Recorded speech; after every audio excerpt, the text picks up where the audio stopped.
Welcome everyone to another video from Views from the Stands, and we have episode 15 of our transfer portal series, guys. We are definitely getting towards the end of the series, and let's get into this one. So the first team we're going to talk about is drum roll. Yes, Penn State University, and so they brought in 6 total players, which we will go over each player. They 247 has them as the 46th best class. One has them as the 21st best class. Pretty much focused on the defense more, but brought in the kicker. And again, just we're looking at picking certain spots that they just needed for depth, starter, that type of deal, right? So let's get into it. So the first guy I want to talk about is Nolan Rucci. He's a big tackle, 6'8", 305, coming out of PA. He went to Wisconsin. So he's more of a run blocking O-line. And again, was the top 20 nation recruit back in the day. So he's got talent. He's got to develop and mold him. So, interested to see what Penn State can do with this guy. Next guy we're going to talk about is Jalen Kimber, coming out of Florida, DB, about 6 feet, 30 tackles, 1 interception, and that was a TD. So he'll be in rotation, could definitely start on the other side potentially, but definitely DB was a focus for them going into this class. And like I'm talking about, AJ Harris from Georgia, another DB, 6'1", coming out from Alabama.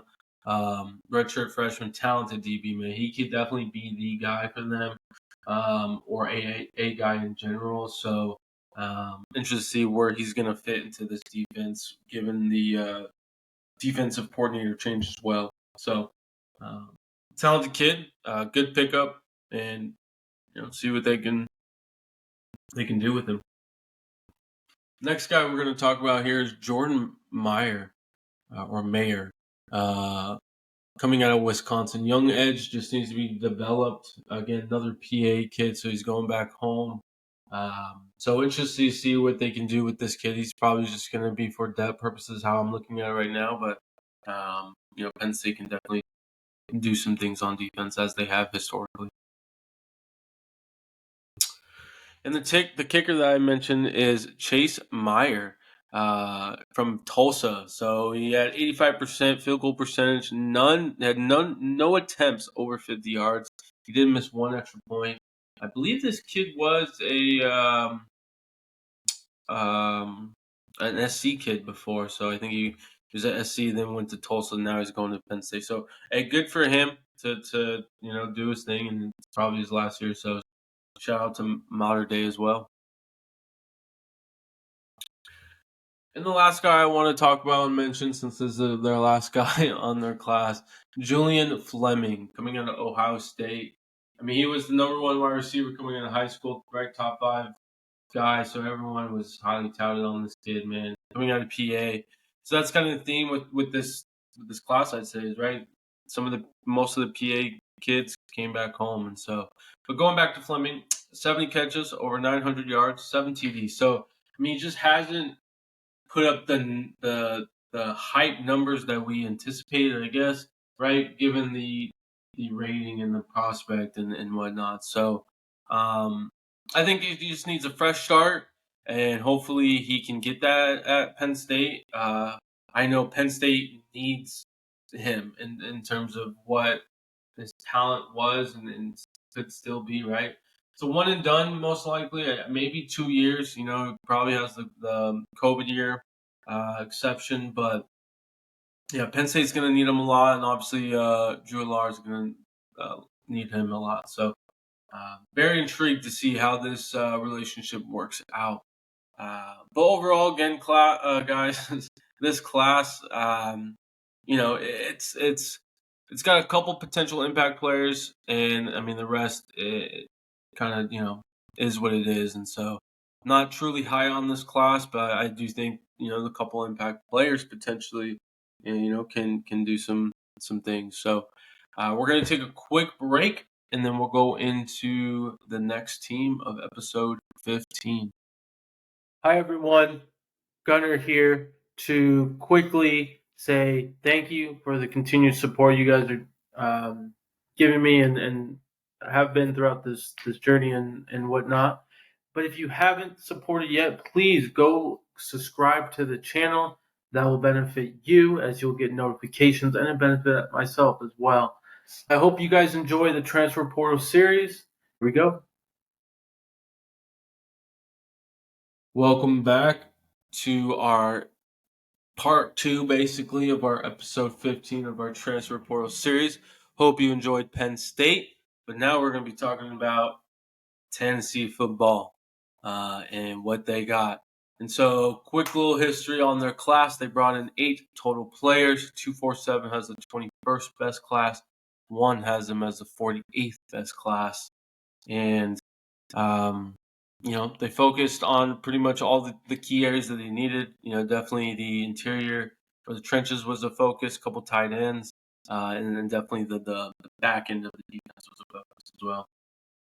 And we're going to talk about that. One of the big trench guys that they brought up was Lance Hurd, big offensive tackle, very highly talented. Just still needs to be developed, obviously, and do his thing. He's sitting behind a couple good tackles, so he wants to play right away, obviously, and so Tennessee's giving him that opportunity. This is somebody, obviously, yes, he should have definitely gotten over, given our current situation at right tackle. But kudos to Tennessee for getting the job done. So hopefully they can develop him and get him ready for the season. Next guy I want to talk about is Jackson Moy from Stanford. Another guy actually that UC was kind of looking into, but we didn't get a visit or anything. But big body, man. Big 300 guy, right, from San Diego, California. 30 tackles, 1 sack. So he's just a big guy. He's going to take the double team. So you need those in the SEC, especially, obviously, but just in terms of how you really want to build a winning team in college football. Next guy is a very talented DB, Germad, McCoy. Young DB. He was a freshman this past year. 30 tackles, 2 interceptions. So he played right away. So he's going to go in there and compete and make an impact, in my opinion. So, just right off the bat, Tennessee's got 3 potential impact players that can improve their team. And the next guy I want to talk about is Holden Stays or Stods. I'm probably saying the last name wrong. Coming out of Georgia, tight end, 6'4". Only had 16 touchdowns, 4 TDs at Notre Dame. So interested to see what Tennessee and the coach can do. Josh Heupel can do with him. He's an offensive mind. The head coach is. See what he can do with this guy and this puzzle, this piece of the puzzle. But next wide guy playmaker we want to talk about is Chris Brazel II from Tulane. 45 catches, 5 TDs, big body, big frame, 6'5", 195. So this is great for their young QB that they have there. And he's going to probably fit in well with what they got. They're looking for the physicality, I think, on the offense this year. So big time guy, I think. He just needs to show it. Obviously, he's coming up in the division, but I think just given the size and frame, he can do some damage. And then lastly, I want to talk about is a physical safety, Jacoby Thomas, Middle Tennessee State. In 2 seasons, he had 100 tackles, 4 interceptions, and 1 TD. So he's obviously going up in competition. He's still a homegrown kid. He just went to Middle Tennessee, and he's going to the SEC. So I think he's going to fit in nicely with just the mold of what SEC is, being physical, given his tackles and whatnot. So, good pickup and underrated pickup, in my opinion. So if you couldn't tell, I am very, I like this Tennessee class a lot, regardless of the number. That's not what I've always been looking at. I've been looking at, players that can improve the team, high impact, low impact, whatever the case may be, right? They can still improve that squad that I'm envisioning going into this 2024 season. And I think, most of the players that we brought up just now, if not all, are going to have some type of impact for this team. And I hope you guys see that. If not, let me know in the comments, you know, where I went wrong for Tennessee, where I went wrong for Penn State. But guys, I hope you guys have been enjoying the series. We're getting towards the end. I'm looking forward to what we do some content, some other things, right? Baseball's coming up. I'm a big baseball guy, so we'll see where we go on that front.